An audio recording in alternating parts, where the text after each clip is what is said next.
गोरखपुर नाम का एक गांव हुआ करता था। उस गांव में ज्यादा लोग नहीं रहते थे। उस गांव में एक गर्भवती विधवा औरत रहती थी। उस औरत का नाम कमला था।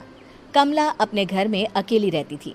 उसके पति की सारी जायदाद उसके नाम हो गई थी, पर सभी गांव वाले उस औरत को मनहूस औरत समझा करते थे और सभी उससे नफरत किया करते थे।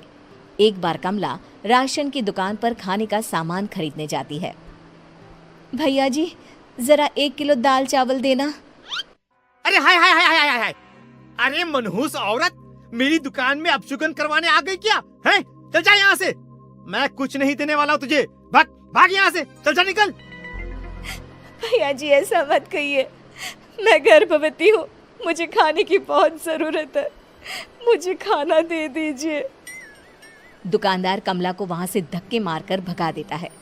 तभी कमला रोते रोते उस गांव के किन्नरों के इलाके में आ जाती है।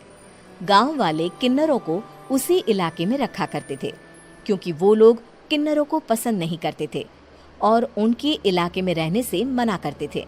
तो किन्नरों ने उसी गांव में अपना एक इलाका बना लिया था। जब किन्नर लोग देखते हैं कि एक गर्भवती महिला रोते रोते उनके इलाके में आ गई है, तो सारे किन्नर कमला के पास जाकर उसका हाल पूछने लगते हैं।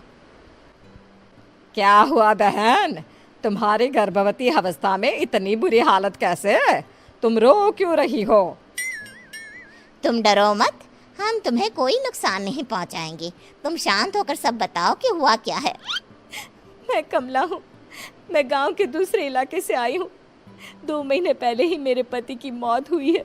मुझे गांव के लोग मनहूस मानते हैं, क्योंकि मैं विधवा हूँ और गर्भवती भी।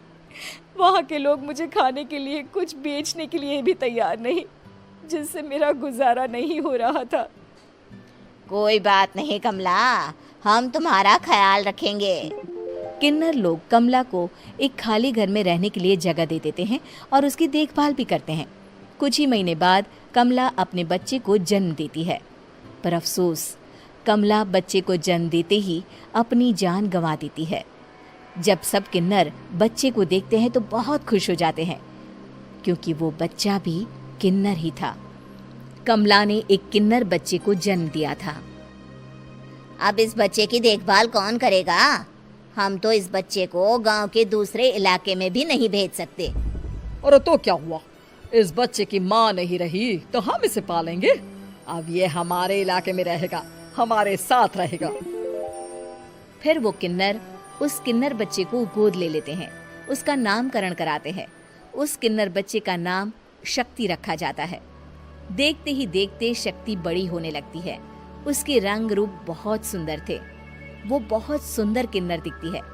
एक दिन शक्ति एक किन्नर से पूछती है, माँ जी सुनिए ना, ये गांव के दूसरे इलाके में भी तो लोग रहते हैं, तो हम वहाँ क्यों नहीं जाते?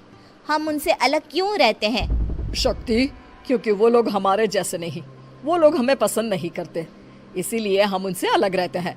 क्यों? वो हमें क्यों पसंद नहीं करते? मुझे एक बार उस इलाके में जाना है। मैं एक बार वहाँ जाकर घूम कर आऊं। शक्ति, खबरदार, जो तू उस इलाके में कभी भी गई तो अपनी जान नहीं गंवाना चाहती तो उस इलाके में कभी कदम भी नहीं रखेगी, समझी? इतना कहकर वो किन्नर वहां से चली जाती है। शक्ति उस किन्नर की बात सुनकर बहुत रोती है। माँ जी, ऐसा कैसे कह सकती है? उन्होंने इतनी सी बात के लिए मुझे इतना डांटा। अब तो मैं उस इलाके में जरूर जाऊंगी। फिर एक दिन शक्ति गांव के दूसरे इलाके में चुपके से जाती है। ये लोग तो हमारे जैसे ही इंसान हैं, तो ये हमसे नफरत क्यों करते हैं? जब शक्ति उस इलाके में पहुंचती है तो गांव के सारे आदमी उसके रूप से मोहित हो जाते हैं। वो लोग ये अंदाजा नहीं लगा पाते कि वो किन्नर है। शक्ति की सुंदरता देखकर सारे गांव वाले उसकी तारीफ करने लगते हैं। तभी गांव का चक्कर लगाने गांव के जमींदार का बेटा हर्ष वहां पहुंचता है। हर्ष भी